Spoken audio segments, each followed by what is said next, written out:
Hi, my name is Susan. I'm from Central Pennsylvania. My husband and I will soon be getting in a car and driving to Dallas, Texas, so that we can be part of the Restoring Love event.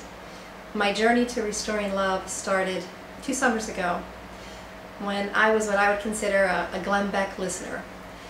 As the message for 828 started to make some sense to me, I knew that I had to be part of 828.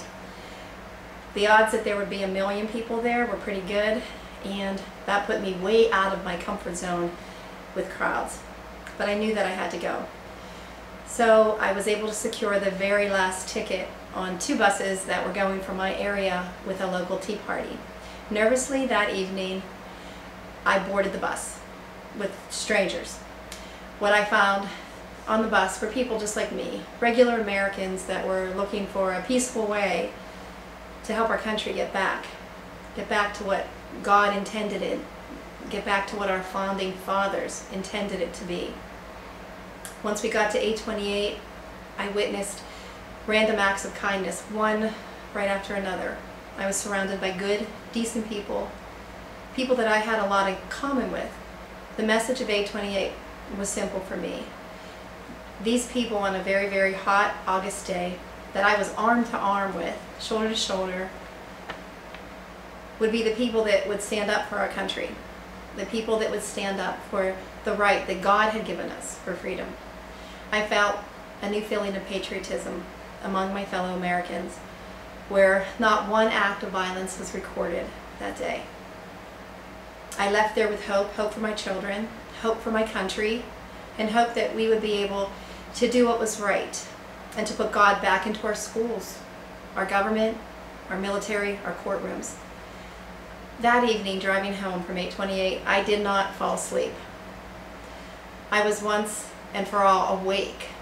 I was praying that people in America would wake up soon. When I got home, I started attending church on a more regular basis. I started giving to my church like I should have for a long time. I was able to be more charitable in ways that I never thought were possible. I realized then that charity wasn't just for those that were financially fortunate. It was for all of us to be involved in. 828 changed the way that I live my life, and I am very, very grateful for that. Little did I realize that on that bus ride home, the message of faith, hope, and charity would be the way that I live my life.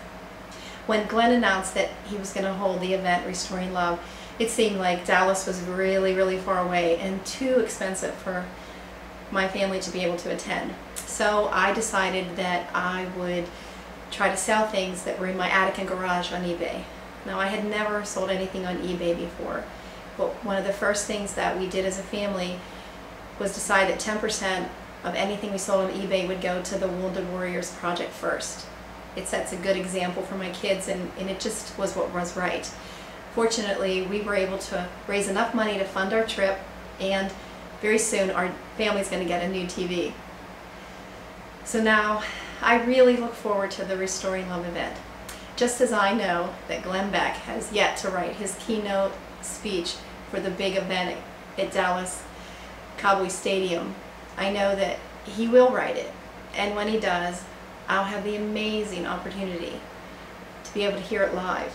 And I know that it'll be a message that I'll take home with me, a message that I'll share with my fellow Americans, and a message that'll help us fix our country.